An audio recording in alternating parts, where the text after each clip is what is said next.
Good morning, good afternoon, good evening. I'm here with my... What sort of wife are you? I'll let you pick. Oh, my favourite wife. And what am I? My favourite husband? Yes. I don't know. Nathan really put me on the spot there.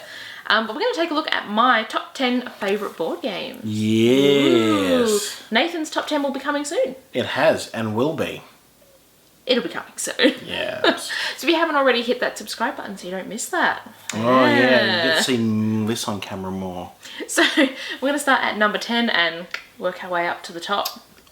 Is that okay with you? Yes. Nathan's just sitting Yes, there I saying am. Nothing. Alright, so number 10 is kind of a weird one from my childhood. It is Prevent It. We have a review of this on our toy and food channel. Yeah, so this is actually meant to be an educational game about first aid and safety. It was like St. John Ambulance, Kids Safe, a few other things in Australia. Nathan's laughing. So it's a trivia-based game. You move around a board based on which questions you get right, and there's all sorts of things about There's all different first aid. categories, burns and car and anything. Childcare, anything you can have an emergency from, And basically. oh boy, some of these questions. Some of them are a little silly. Some of them are probably a little bit out of date now. There is actually two versions of the question. There's the adult and the kids version. Doesn't really... No. The adult ones aren't necessarily harder. So some of them are like, how do you spell some extremely long, complicated medical thing without giving you any multiple choices? And that'll be in the kids' And one. other ones are like, should you touch a hot oven? Yes or no? And you're like, But that's like an adult question. It's really odd. But we had a fight over traffic lights where I said, it's yellow is the middle one. that We slowed wasn't down. this game. Wasn't it? No. Was that the game of knowledge? Yes. So the point is, this is in my top 10 because I actually grew up with it. I had it when I was a kid and I thought it was fun then. I like trivia games, so it's just stuck with me. And do you know what, Laura? We actually have a board game review coming up in the probably late future called Cyclotron. That's a whole nother thing. Oh boy, That's not a favourite board game of mine. You sure? Number 9. Number 9 is another one I grew up playing, but from well and truly. Oh my God, look at that artwork. Well and truly before I was around. That is magnificent. So this is Masterpiece, which is actually, this version is from 1970, but I think, 1970, so maybe this was the original. It's actually been re-released a couple of times up until I think the late 80s and they sort of stopped. Yeah, so there's a few different versions of it. Basically, you move around a board and buy art, and they are real artworks, like famous artworks that are in here. And you want to make the most money by getting the most expensive ones. So you buy, you can buy from the bank, you can buy from other players. Sometimes the board will force you to sell. Not much on the back. Will force you to sell and then people can bid. Yeah, and there's forgeries as well that you can end up with that are obviously worthless. So you got to try and sort of bluff your way into selling forgeries with big money or buying low and selling high. It's actually... So there's quite a bit of bluffing in it because you don't want other people to know whether you've got like the most expensive one or a forgery. And, like you said, it's got actual paintings and it's actually got a description of each painting, I'm pretty sure, on the back too. Yeah, so it's got, I suppose it could be educational. I just enjoyed bluffing as a kid and trying to like confuse the people I was playing with. There's nothing worse than getting like the $1 million painting and then someone bidding on it because you're forced to sell it and they only get on your $200,000 or something. That's why you gotta pretend. You can't sell until you land on a certain space. Yeah. So that's the thing. It gets a bit tricky, but one I played when I was a kid, it was my mum's before that, so she played it when she was younger, so yeah, pretty cool, that one. Speaking of the game that I was talking about before. Yeah, so this is another old one from, sorry I just keep looking off camera, I've got it written over here, from the 80s. Oh, I do like how the word trivia is like this. So this is the Game of Knowledge. Again, I think there's a few different box art with versions. expansion pack of cards inside, I believe. Ooh. Another trivia one. I just really enjoyed those when I was a kid. So this is another one that my mum owned, and so I played growing up. This is what, early 90s? 80s? Yeah. 84. Original. I don't know what version this is, but it came out originally in 84. Ours is a very beaten up copy, as you can see. I got second hand somewhere, this specific copy, was it? Yeah, my mum's still got the original one that we had though, which is in better condition than this. So basically you move through outer space, going through all the different planet all the sections. different categories, I think, don't they? Yep, answering questions, which obviously are a little out of date now, being from the 80s. Think of it as like a Trivial Pursuit, but aimed more towards kids. Yeah, so I mean, it's not so much about the questions for me, because some of them are just wrong. I just now. like the artwork and all that myself. I was going to say it's more about the board. So we've never fully reviewed this, but maybe we will on the channel. Can I say my story now? So we had a fight where it was like, what's the light color called on like the traffic light? In the middle one that makes you slow down. I'm like, oh, it's yellow, and then like, no, it's amber. And we had a big fight. Like, it's generally called yellow in schools and things. Except it's not yellow. Oh my god! So any kids watching, it's green, amber, and red. Those are the three colors. Don't say yellow when you're playing a trivia game. Alright, so number 7 is I'm thinking one that pretty much everyone's going to have heard of, The Game of Life. And I think we'll review different versions of it now, Food and Toy Channel. Yeah, we've never reviewed the normal one. It's sort of like everyone knows it, yeah. Yeah, so I've got the 40th anniversary edition, which is the one I bought when it originally came out, and I don't know, there's just something about playing something that's based on real life that's kind of fun. It's really elaborate and interesting board. Like there's so many things to look at and do. That's true. So if you haven't seen The Game of Life, really cool board, pieces, buildings. It's just a lot of fun. I think you played this one so much the board is starting to split. Yeah, it is. I've played this a lot. There's so many versions of this. It was originally came out in like 1960. Yeah. In fact, we had a version at one point. Well, there you go. I bought this in 2000 then, because this is the 40th that would anniversary put you edition. at 2 years old. No. Yeah, so just a good fun one, good to play with a family, and kind of imagine a weird life where you've got like 20 kids and... There is one thing about The Game of Life. Every general version that's not themed seems to have slightly different rules. Yeah. They apply slightly differently. Also, I think it's called Life in some countries. I think just so. Life, not The Game of Life. But yeah, so... That's how we know it here, so... Yeah, pretty cool one. Number 6 is another really old one. Look at that Channel 7 logo. Yeah, so this is one that I think, assuming is Australia only. I'd say because so. Because Channel 7 is the Australian. gobbledygooks there from the Smith chips, and the Smith is Australian. So, yeah, this one actually has a VHS tape in it. It's another trivia game about ads on TV. The year... About 94 or something. 1994. So good guess. I didn't even know. So basically the VHS tape has a bunch of ads on it. You have to answer questions about them. Laura made me buy a VHS player to play this. I did. There's some trivia questions on cards as well. Just depends on where you land. A little bit like Trivial Pursuit, you have to fill up all different colours from around the board, but you fill up a little TV remote instead of like that wedge in Trivial Pursuit. And unfortunately, like all trivia games, if you didn't grow up with it, it's pretty much indecipherable. Yeah, so I don't know why, but I have a really good memory for adverts on TV. So I just always had fun playing with this, even as a kid when it first came out. I could remember these things better than like my mum could. Tetley Tea Out, I think, was another big one for you. Yeah, Tetley Tea Out. I can remember the jingle from the late 90s, I think it would have been. So yeah, just good fun, but obviously a bit difficult these days, as you said, if you didn't grow up with them. When you watch my video I've got timeless games. None of this game of knowledge and ad mad where only people from the 90s can answer. Mine are all about, things I've played in my life that have some sort of meaning. You can tell she's like an old lady. Look what's up next. Thanks. That's not what's up next. Nathan. Spoiler. Little pink one. Hang on, Nathan's got them all. You can tell she's an old lady. So number 5 is kind of not a board game. Oh... Kind of stretching it a little bit. This is Barbie for Girls Pretty Party. I don't know much about like where it came from or like the year.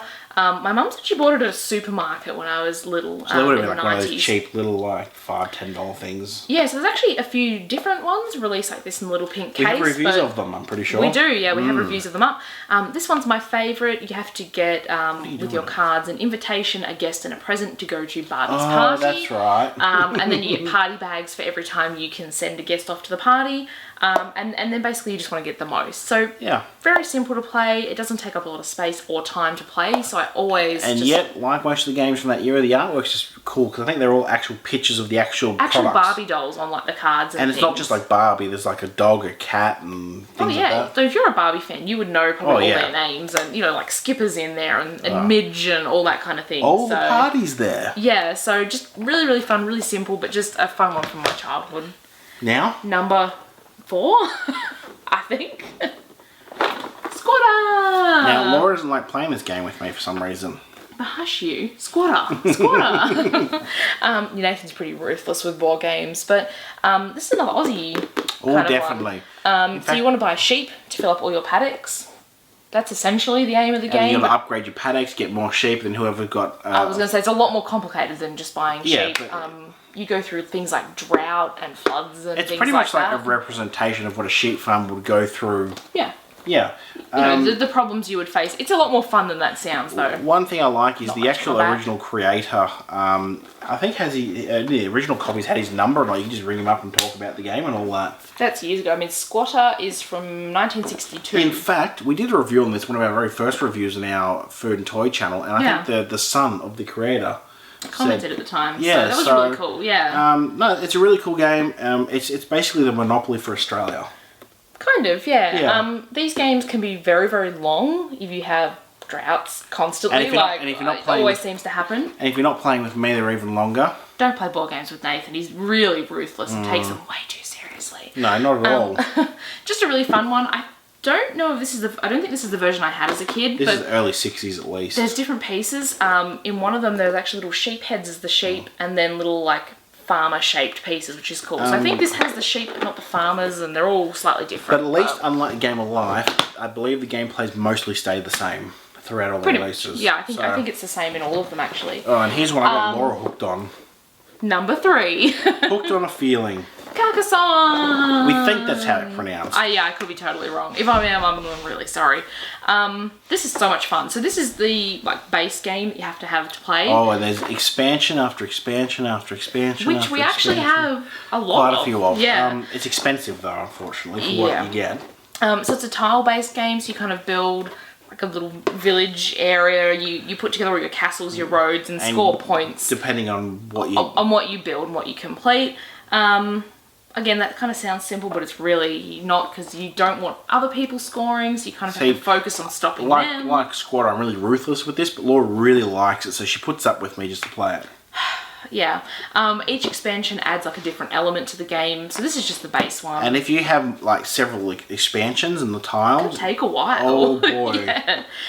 Yeah, really good one if you can get just the base game even. You don't have to get the expansions I mean, to this enjoy comes it, with the river tiles, which adds slight complexity, but which is one of the mini expansions. when the mini expansions, but no. Yeah, so highly recommend that one, especially if you like sort of strategy and, you know, a game where you might sit for a few minutes and think about one it. of our few games in our collection where it's like a more modern, A lot of our favourites are more from like yeah, 90s and earlier. and they're more kids. Well, this is probably more of an adult sort of game. Definitely. Yeah. Yeah. Number 2. Ooh, a classic. Monopoly. Look how faded and weird that box looks, by the way. Yeah, this box I've had for a really long time. I got it when I moved out of home many, many years ago. And it was sitting in a window, which is why it's faded next to a window. So Monopoly. Everyone's heard of Monopoly. This is just the normal version. We have tons of others. Oh but yes, Laura likes collecting Monopolies. you can't go past the classic, just normal Monopoly. Just Love everything's Mayfair. fine. Favourite spot to See, buy. I always go for the old Kent Road and like the Whitechapel. Whitechapel. I go for those ones there because you got the income Yeah. tax and all that. Anyway, that's But it's Monopoly. I mean, I just love it. I used to play it all the time with generally my mum. Single parent, which is why I often mention my mum and no one else. But we also played when like, we had family come over and things like that. So, and we never fought.